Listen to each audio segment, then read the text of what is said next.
Bismillahirrahmanirrahim. Assalamualaikum warahmatullahi wabarakatuh. Perkenalkan, nama saya Faiza Beratuka, NIM 2204392 dari Prodi Akuntansi. Baiklah, pada kali ini saya akan mempresentasikan tugas dari mata kuliah Hukum Bisnis dan Regulasi dengan dosen pengampu Ibu Dewi Febriani, SE MSI. Pada kali ini, saya akan mempresentasikan tentang UMKM. UMKM ini mungkin tidak asing terdengar lagi bagi kita semua. UMKM yaitu singkatan dari usaha mikro kecil dan menengah. Usaha mikro kecil menengah merupakan suatu perdagangan yang dikelola oleh perorangan atau jasa, atau juga badan usaha yang dalam hal ini termasuk juga sebagai kriteria usaha dalam lingkup kecil atau juga mikro. Selanjutnya itu jenis-jenis UMKM. Pertama itu usaha kuliner. Usaha kuliner ini merupakan salah satu usaha bisnis yang banyak diminati. Karena usaha bisnis ini hanya bermodalkan inovasi di bidang makanan dan tidak membutuhkan modal yang banyak.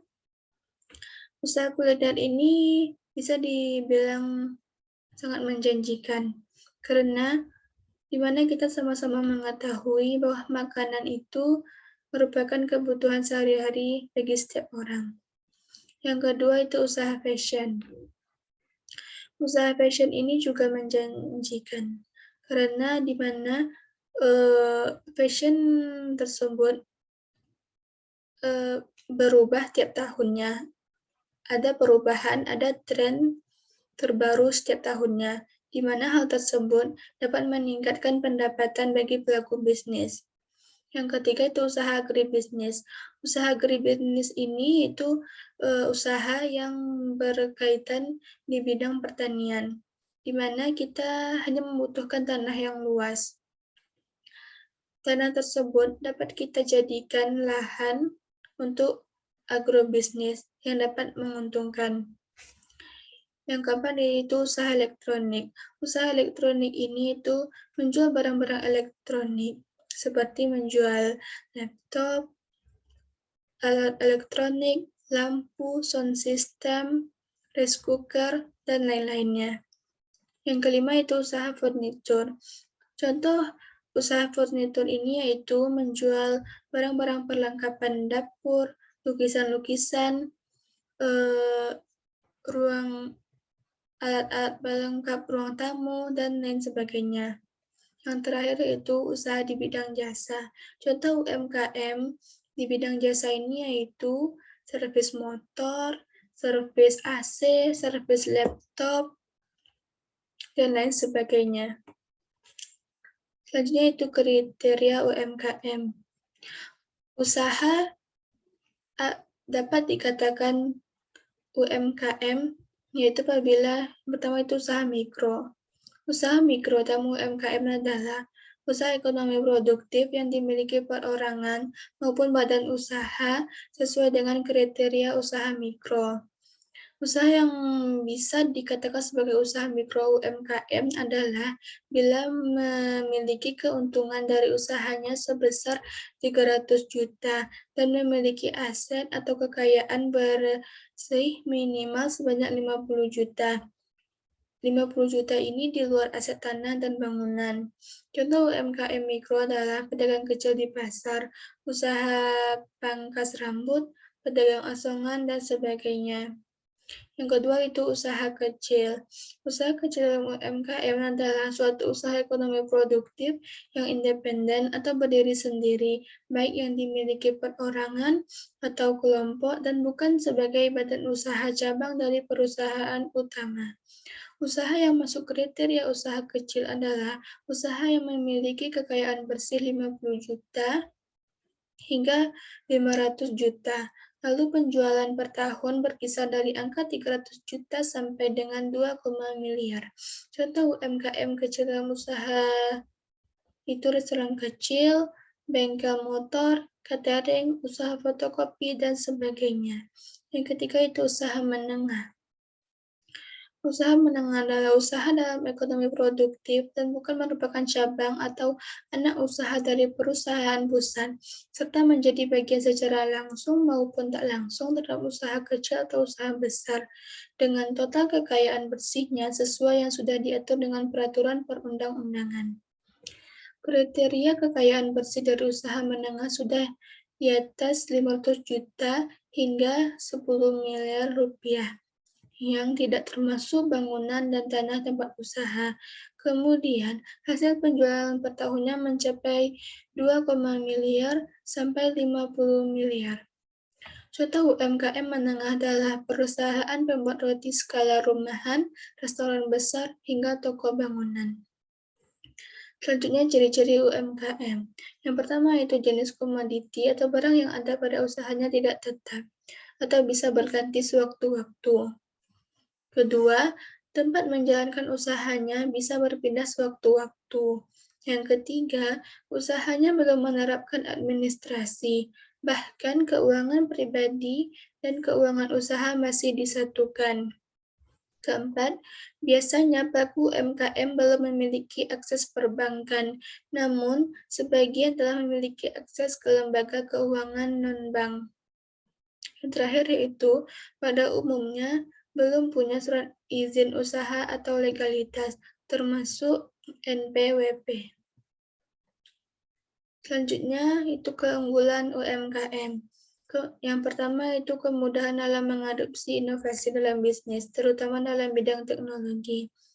Saat sekarang ini, kita sama-sama mengetahui bahwa masyarakat sekarang ini tidak terlepas dari yang namanya teknologi.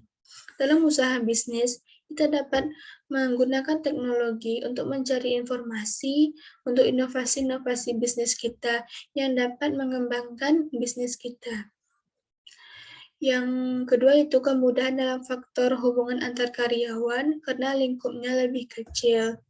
Sehingga interaksi antara kita dengan karyawan kita itu lebih mudah dilakukan.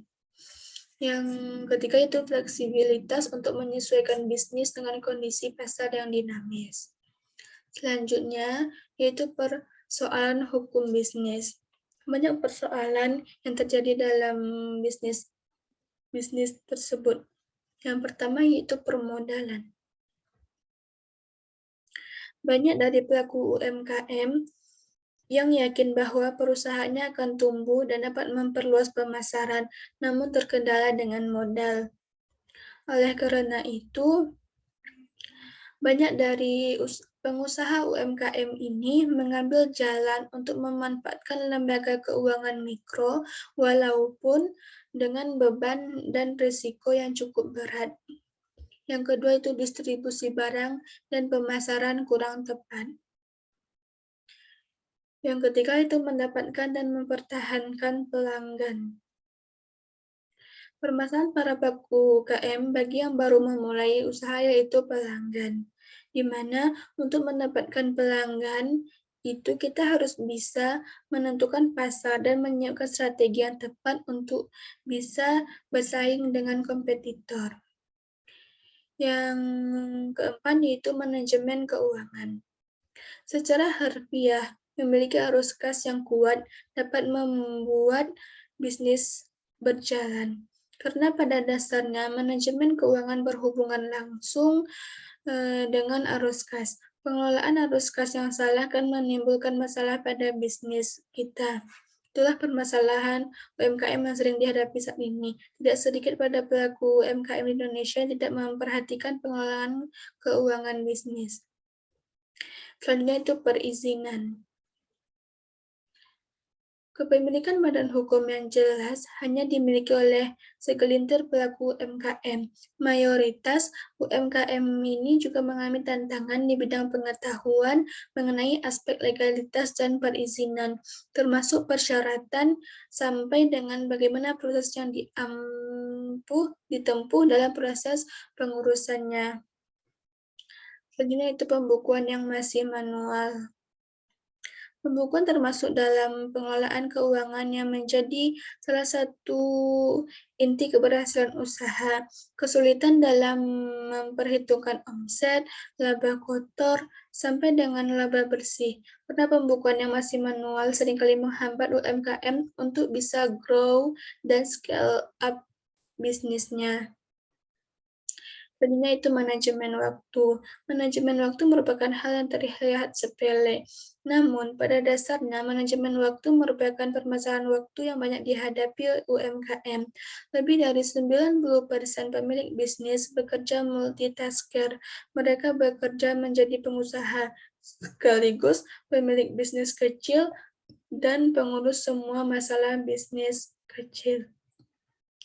Selanjutnya itu pemasaran online. Cara pemasaran online pun juga masih menjadi tantangan UMKM saat ini.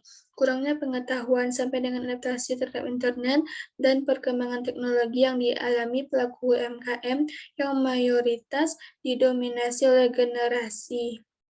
Menjadi tantangan dan masalah yang harus dibantu oleh anak muda seperti saat sekarang ini. Ini itu kurangnya inovasi produk dan tidak melakukan branding. Nah, itulah yang dapat saya presentasikan tentang UMKM. Apabila terjadi kesalahan, saya mohon maaf. Assalamualaikum warahmatullahi wabarakatuh.